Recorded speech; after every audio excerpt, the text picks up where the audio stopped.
Olá, seja muito bem-vindo ao canal Louise Crovesi. E no vídeo de hoje eu quero conversar sobre um tema que é dúvida de muitos profissionais da saúde, principalmente quando eles solicitam um exame de sequenciamento da microbiota intestinal, e eu quero esclarecer ela para que você não passe mais por essa dúvida, que é: qual a relação da microbiota com sintomas gastrointestinais? Será que todo sintoma gastrointestinal vai ter sempre relação com uma microbiota em desequilíbrio? Então assista até o final para você entender o que está causando esses sinais e sintomas do seu paciente e poder ajudá-lo da melhor forma possível. Bora lá?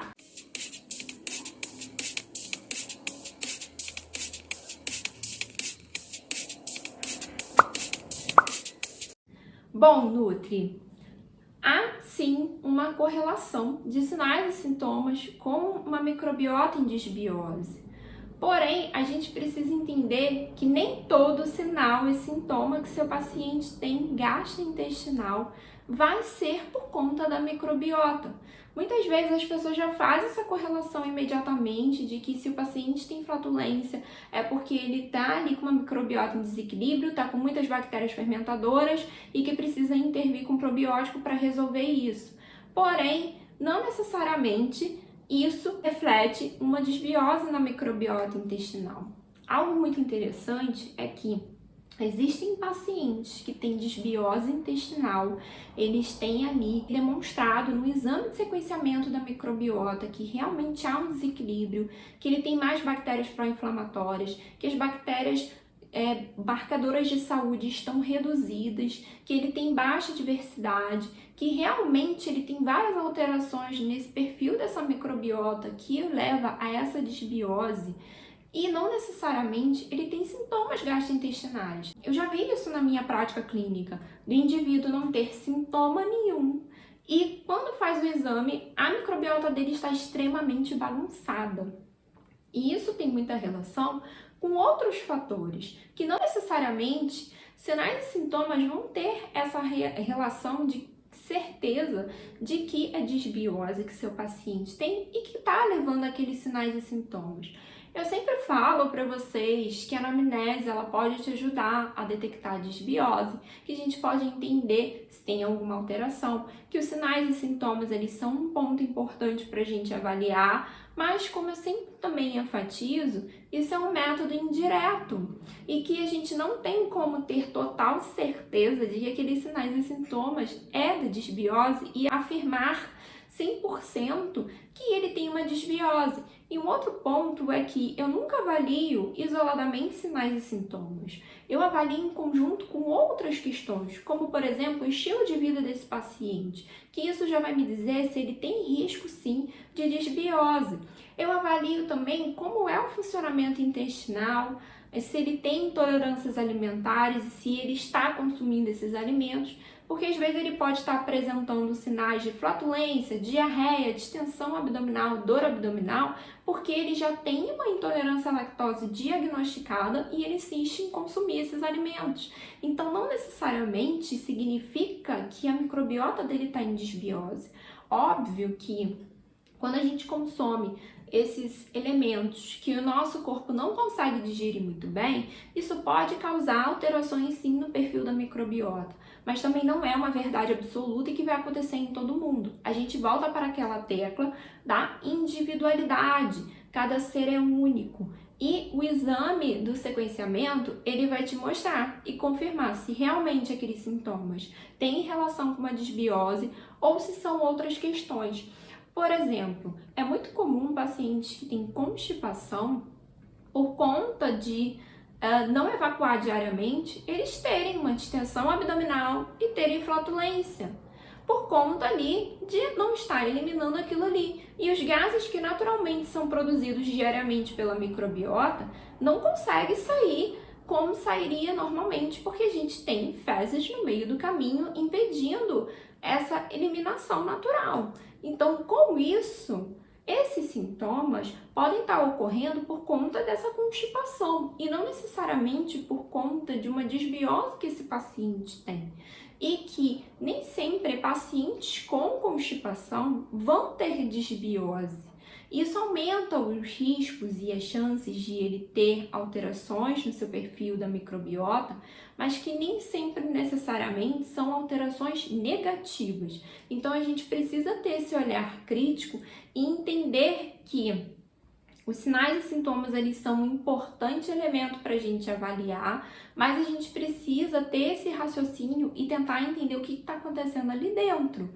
E nem sempre, já de cara, apontar que é uma desbiose.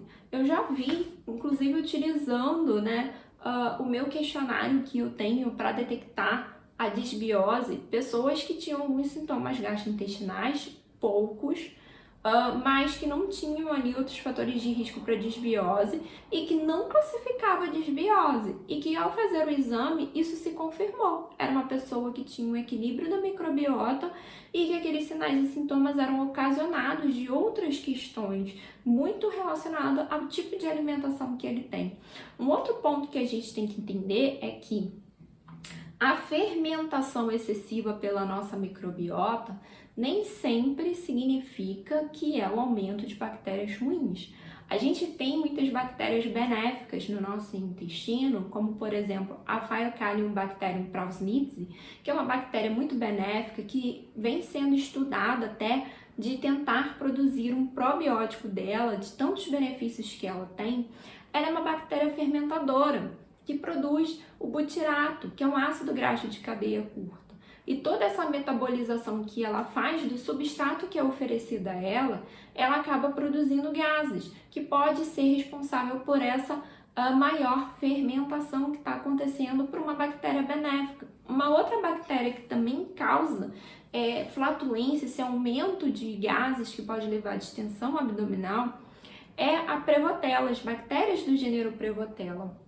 Só que ela não é uma bactéria relacionada a algo negativo, a desbiose. Inclusive, existem pessoas que têm um padrão alimentar vegetariano que a gente classifica a microbiota dessas pessoas como uma bactéria de enterotipo 2, que é quando tem bastante Prevotella, porque ela se alimenta de fibras e de carboidratos de uma maneira geral. E como a alimentação do vegetariano acaba tendo a redução de proteína e gordura, acaba tendo um aumento do consumo de carboidratos, especialmente as fibras, a gente acaba observando um aumento desse tipo de bactéria e que não é uma bactéria patógena, uma bactéria ruim negativa, que é um perfil comum a esse tipo de população, de indivíduos que têm esse tipo de alimentação. Então a gente precisa entender que nem sempre a presença de sinais e sintomas significa desbiose. A gente precisa avaliar todo o contexto.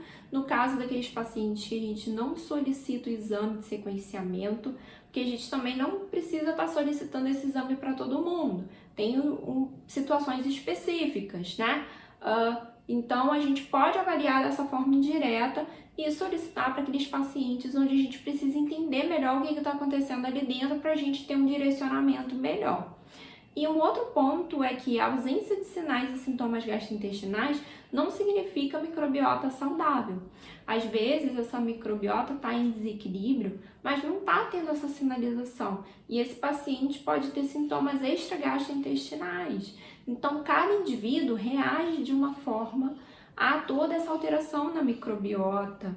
Cada indivíduo reage de uma forma aos substratos que lhe são oferecidos e no processo de digestão, se foi ok ou se está mais ou menos. Isso tudo vai influenciar se aquele indivíduo vai ter sinais e sintomas gastrointestinais. Então, a gente precisa entender que a gente pode se basear nisso para entender se aquele intestino está com essas alterações, se esse intestino apresenta alguma alteração, que pode ser proveniente de uma alimentação que tem mais fibra e que está tendo maior fermentação.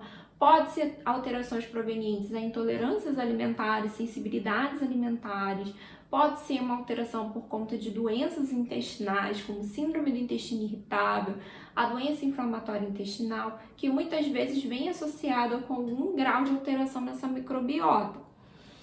E a gente também precisa entender que o paciente sem sintoma nenhum não significa que ele também não tem disbiose. E a gente precisa avaliar todo o contexto, considerando os sinais e sintomas intestinais, considerando o processo digestório desse indivíduo, como essa digestão, considerando o estilo de vida que ele tem, considerando especialmente com foco maior, como somos nutricionistas, em como está essa alimentação, se ele está oferecendo substratos adequados para o crescimento de bactérias boas ou não.